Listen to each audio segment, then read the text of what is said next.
Kailasa YouTube ചാനലിലെ പുതിയൊരു വീഡിയോയിലേക്ക് എല്ലാവർക്കും സ്വാഗതം. കൂടുതൽ ക്ഷേത്രവിശേഷങ്ങൾക്കായി കൈലാസ യൂട്യൂബ് ചാനൽ സബ്സ്ക്രൈബ് ചെയ്യുക. ആറന്മുള ശ്രീ പാർത്ഥസാരഥി ക്ഷേത്രം കേരളത്തിലെ ഏറ്റവും പഴക്കം ചെന്ന ക്ഷേത്രങ്ങളിലൊന്നാണ് ആറന്മുള ശ്രീ പാർത്ഥസാരഥി ക്ഷേത്രം. പത്തനംതിട്ട ജില്ലയിലെ ആറന്മുളയിൽ പുണ്യനദിയായ പമ്പാനദിയുടെ തീരത്താണ് ഈ ക്ഷേത്രം സ്ഥിതി ചെയ്യുന്നത്. ചതുർബാഹുവും പരബ്രഹ്മനായ സാക്ഷാൽ മഹാവിഷ്ണുവിൻ്റെ രൂപത്തിൽ കുടികൊള്ളുന്ന ശ്രീകൃഷ്ണ പരമാത്മാവാണ് മുഖ്യപ്രതിഷ്ഠ. കേരളത്തിലെ ഏറ്റവും പേരുകേട്ട 5 ശ്രീകൃഷ്ണ ക്ഷേത്രങ്ങളിലൊന്നാണിത്. 6 അടിയിലധികം ഉയരം വരുന്ന വിഗ്രഹം തൻ്റെ ഭക്തനായ അർജുനന് വിശ്വരൂപം കാണിച്ചു കൊടുക്കുന്ന സങ്കല്പത്തിലാണ് പ്രതിഷ്ഠിക്കപ്പെട്ടിരിക്കുന്നത്.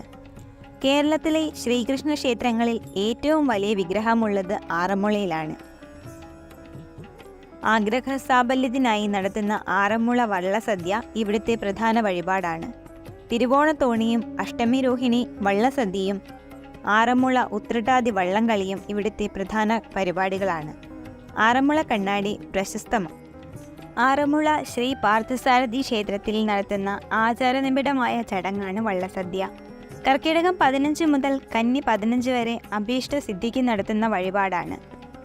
ആറന്മുള ക്ഷേത്രം പാണ്ഡവരിൽ മധ്യമനായ അർജുനൻ ഭഗവാൻ കൃഷ്ണന് സമർപ്പിച്ചതായി വിശ്വസിക്കുന്ന ഈ ക്ഷേത്രം ഏറ്റവും പുരാതനവും പ്രസിദ്ധവുമാണ്.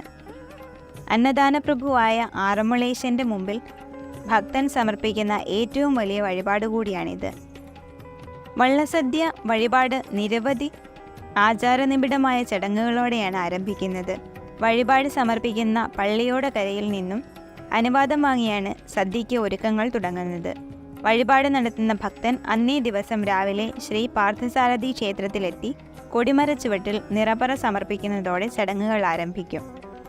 നിറപറ 2 പറകളാണ് നിറയ്ക്കുന്നത്. ഒരു പറ ഭഗവാനും മറ്റൊന്ന് പള്ളിയോടത്തിനും എന്നാണ് സങ്കല്പം. ക്ഷേത്ര ശ്രീകോവിലിൽ നിന്നും മേൽശാന്തി പൂജിച്ചു നൽകുന്ന മാലയും വെറ്റിലയും പുകയിലയുമായി അതാത് പള്ളിയോട കടവിലെത്തി പള്ളിയോടത്തെ യാത്രയാക്കുന്നു. കരനാഥന്മാർക്ക് വെറ്റില, പുകയില എന്നിവ കൊടുത്ത് വഴിപാട് നടത്തുന്നയാൾ കരമാർഗം ക്ഷേത്രത്തിലെത്തണം. ആറന്മുളയുടെ തനിമയിലും താളത്തിലുമുള്ള വഞ്ചിപ്പാട്ടുകൾ പാടിയാണ് പള്ളിയോടങ്ങൾ പമ്പാ നദിയിലൂടെ തുഴഞ്ഞ് ആറന്മുള ക്ഷേത്രത്തിലെ വടക്കേ ഗോപുര നടയിലെത്തുന്നത്. ഇങ്ങനെ വള്ളപ്പാട്ടിൽ കൂടി വിഭവങ്ങൾ ചോദിക്കും. ഇന്നും വള്ളസദ്യയ്ക്ക് ആവശ്യമായ പാളത്തൈര് ആചാരപരമായി കോട്ടയം ജില്ലയിലെ ചേനപ്പാടിയിൽ നിന്നുമാണ് എത്തിക്കുന്നത്. സദ്യ കഴിഞ്ഞ് വീണ്ടും കൊടിമര ചുവട്ടിൽ വന്ന് ഭഗവാനെ നമസ്കരിക്കും. അവിടെ നിറച്ചു വച്ചിരിക്കുന്ന പറ മറിക്കും. ഇതിനെ പറ തളിക്കുക എന്നാണ് പറയുന്നത്. പള്ളിയോടെ കരക്കാർ ദക്ഷിണ വാങ്ങി വഴിപാടുകാരെ അനുഗ്രഹിക്കും. പിന്നെ വള്ളപ്പാട്ട് തുടങ്ങും.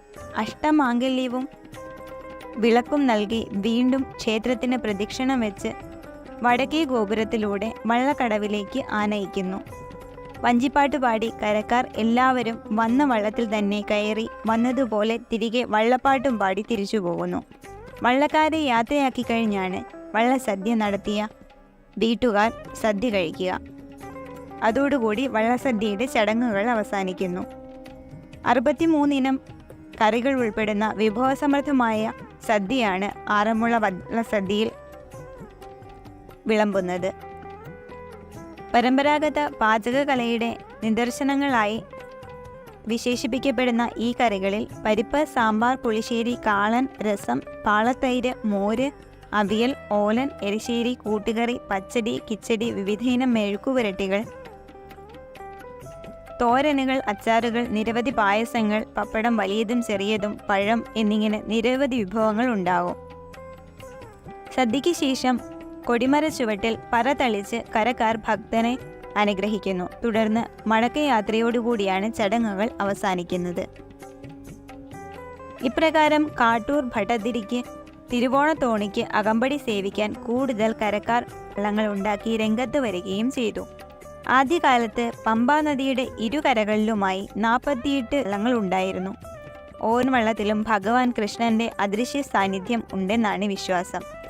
കാട്ടൂരിൽ നിന്നും ഉത്രാട രാത്രിയിൽ പുറപ്പെട്ട് തിരുവോണ പുലർച്ചെ ആറന്മുളയിലെത്തുന്ന തോണിയെയും അവയ്ക്ക് അകമ്പടി സേവിക്കുന്ന പള്ളിയോടങ്ങളെയും കൂടുതൽ പേർക്ക് കാണാൻ സാധിക്കാതെ വന്നു.